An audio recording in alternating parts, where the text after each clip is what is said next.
The Hawking Parallel, Part 3. Reed and I sat together in the small wardroom aboard Hawking 3 with the sole boardroom patched in on the big screen on the wall above the wardroom table. We had our synth coffees on the go. Back on Sol 1, the flight director, Banks, wore a shirt and tie, which is a bit of a throwback, and the project's chief scientist, Maria del Santos, sat next to him with an expression on her face that said she had already heard the worst thing anyone could say. The legal woman from ESA wore a cardigan, as if she had been rushed to the station from a spot of gardening, which was patently absurd, given that she was some 470 kilometres above anyone's garden. After a few preliminaries, Reed was the first to get down to business. We have a feature. Anya believes it's too well defined to be just background noise, so I think it's probably best that she takes it from here. There was general agreement.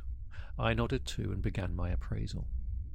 It's not a known systematic. It appears in other data. If you fit the no-boundary prior from Hawking-Hartle to a bubble collision model with a finite patch count... No priors, interrupted Legal. Later, Magda, later, interjected the director. Please, I said, a little annoyed. I took a breath and dived back into my briefing. Look, I'll stick to the physics if that's okay. Now, where was I? Yes. If you plug reasonable values into the inflationary model, rates of expansion, energy, density, decay probabilities, you don't get absurd results like zero universes or an infinite swarm of them. You get a finite plausible quantity. According to Hawking and inflation theory, the universe can spawn multiple bubble universes or patches as the inflationary field decays locally. Each patch could evolve into a region like our observable universe. The model predicts that, inside the part of the cosmos that we could ever see, only a small finite number of universe-sized regions formed during inflation. Neither a lonely one nor an infinite sprawl. It's kind of a mathematical taming of the universe and the multiverse idea, which is what the old man's last paper claims you should expect if you stop the inflation from running away with itself. Legal held up her hand. Please, in layman's terms. I paused and tried to order my thoughts. Okay, I guess it goes like this then. Previous multiverse theories often suggested an infinite chaotic collection of bubble universes with wildly different laws of physics, making the concept untestable and purely philosophical. The Hawking-Hertog theory suggests the multiverse is much more limited and structured, that the physics is basically common to all universes, and we should be able to find traces or fingerprints from these other universes in the cosmic microwave background. The woman from Legal nodded curtly and said, "Yes, thank you. That's okay. I think I understand." The Sol 1 team looked at me and Reed in silence for a moment. I dropped the relevant data onto the wall screen showing likelihoods, contour maps, a small oval where our new model wanted to live pressed uneasily against the neat ellipse of flat lambda CDM. This isn't a detection, I said. It's a nudge.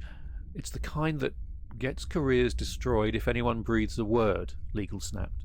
She was clearly calculating how best ESA might protect this possibility.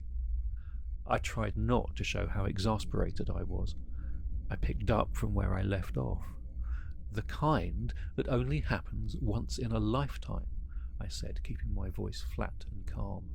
If the anomaly repeats on the next pass, then the standard model is wrong. The universe as we currently understand it is wrong. We have to look closer. The director's expression flattened. Look, you'll do your jobs and you'll keep your mouths shut.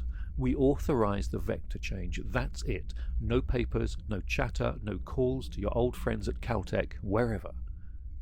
Reed leaned forward, his tone deceptively polite. Director, you can't sit on this. If Anya's right, we've just seen evidence of limited inflation.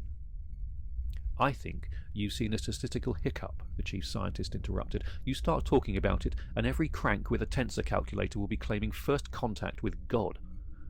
I could feel the tension tightening in my stomach. Then let them. We're not talking about politics, we're talking about fundamental cosmology. This is politics, the director said. Every telescope, every array, every millimetre of bandwidth is at stake. If you release even a hint and the cranks jump on it, then we lose the mission's credibility, maybe funding for a decade. Do you want that on your conscience?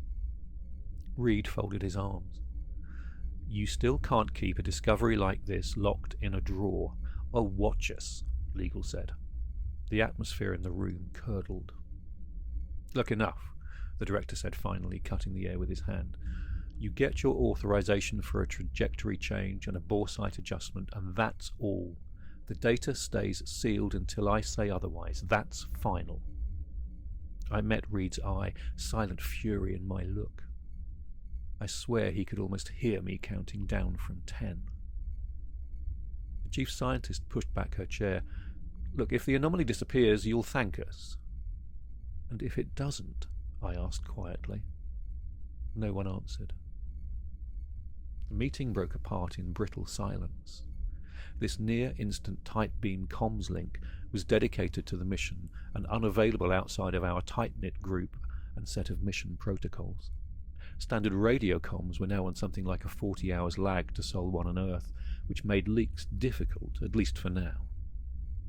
Reed and I went back to the flight deck and keyed in the course corrections, our hands moving across our respective control systems with deft muscle memory. Outside, the thrusters came alive, and we commenced a deceleration burn. We didn't talk about the argument. We didn't need to. The data was still running in the background, humming away with the possibilities inherent in proving the old man's theory correct. It seemed to me to be all about who would blink first.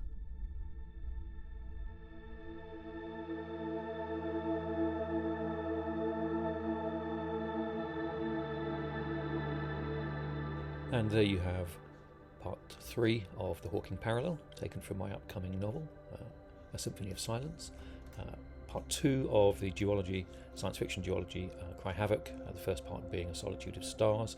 Links to that and to my various websites are at the bottom of the screen. If you like the story and you're enjoying it so far, then please do hit the like button and subscribe as well.